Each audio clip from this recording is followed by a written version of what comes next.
अस्सलाम वालेकुम, मुंहिंजो नालो अली असगर आहे। तव्हां मुंहिंजो YouTube channel math and maths Sindhi ॾिसी रहिया आहियो। हिन लेक्चर में असीं एक्सरसाइज़ 5.4 क्लास 10th मैट्रिक जो ॿी एक्सरसाइज सॉल्व कंदासीं। पहिरियों प्रॉब्लम आहे रिज़ोल्व इनटू फैक्टर्स। फैक्टर्स में रिज़ोल्व कयो। हिन टाइप जा फैक्टर आहिनि a cube plus b cube type जा। इन फार्मूला आहे ए प्लस बी पहिरें जो स्क्वायर थींदो ए स्क्वायर, ॿिन्ही जी ज़रब, ॿिन्ही ए ऐं बी खे मल्टीप्लाए करे साइन डिफरेंट लिखंदा। हिते प्लस आहे त असां अपोज़िट साइन माइनस लिखंदासीं, थी वियो ए बी। ऐं हाणे बी जो स्क्वायर, बी स्क्वायर। त अहिड़े तरीक़े सां हीअ आहे 8 ए क्यूब प्लस 27 वाई क्यूब। त 8 माना 2, 8 2 जो क्यूब आहे ऐं ए क्यूब ए 2 ए क्यूब। 27 3 जो क्यूब आहे 27 वाई क्यूब, त 3 वाई क्यूब। त हीअ थी वेंदो 2a प्लस 3y। हाणे 2a जो स्क्वायर थींदो 4a स्क्वायर।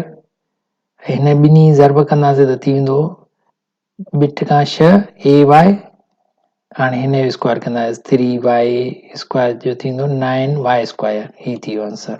क्वेश्चन 2 बि साॻे तरीक़े सां थींदो। हीअ छा जो क्यूब आहे एक्स वाई स्क्वायर जो क्यूब आहे ऐं हीअ 8 यानी ॿिनि जो क्यूब ज़ेड होल क्यूब थी वियो। हाणे हिते थींदो x plus y square plus 2z।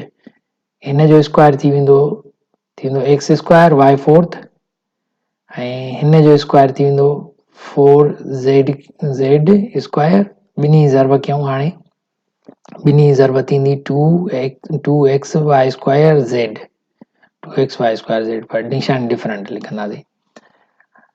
Problem number 3 भी साॻे तरीक़े सां आहे।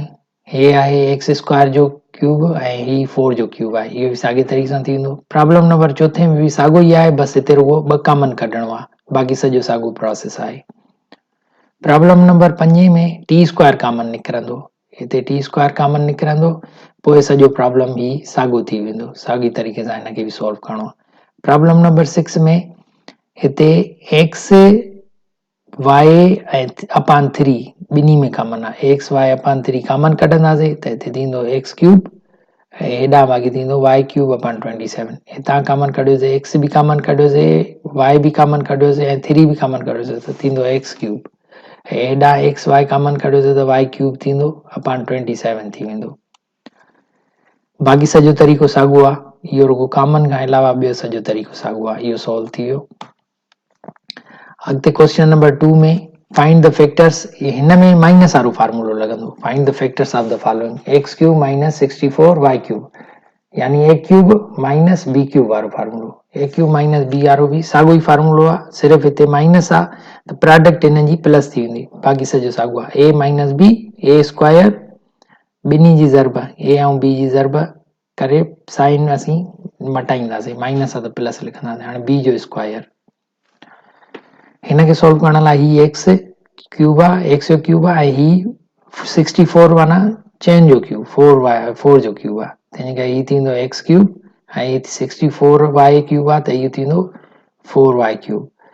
त ही थी वियो एक्स, ही थी वियो माइनस 4 वाई। हाणे लिखंदासीं असीं एक्स स्क्वायर, हिन पहिरें जो स्क्वायर, ॿिन्ही जी ज़रब कंदासीं हिननि जी ऐं निशानी प्लस लिखंदासीं। हे थींदो 4x वाई, ॿिन्ही जी ज़रब 4x वाई पर प्लस जी निशानी। हाणे हिन जो स्क्वायर कंदासीं 4 वाई स्क्वायर जो, 4 वाई जो स्क्वायर कंदासीं थींदो 16 वाई स्क्वायर। इहो थी वियो आंसर। क्वेश्चन नंबर 2 भी साॻे तरीक़े सां आहे, सेम वे सां आहे। क्वेश्चन नंबर 3 में सिर्फ़ु 2 कॉमन कढणो आहे, बाक़ी सॼो साॻियो वे आहे। 2 कॉमन कढियोसीं, बाक़ी सॼो वे साॻियो आहे। एक्स जो क्यूब आहे, 5 जो क्यूब आहे, साॻियो ई वे। क्वेश्चन नंबर 4, क्वेश्चन नंबर 4 में वाई स्क्वायर कॉमन आहे, वाई स्क्वायर कॉमन खां अलावा ॿियो सॼो साॻियो तरीक़ो आहे। ऐं क्वेश्चन नंबर 5 में ए बी अपान 3 ॿिन्ही में कॉमन आहे। ए बी अपान 3 कॉमन कढियोसीं त हिते थींदो ए क्यूब अपान 27 ऐं हेॾां ए बी अपान 3 कॉमन कढियोसीं बी क्यूब थी वेंदो।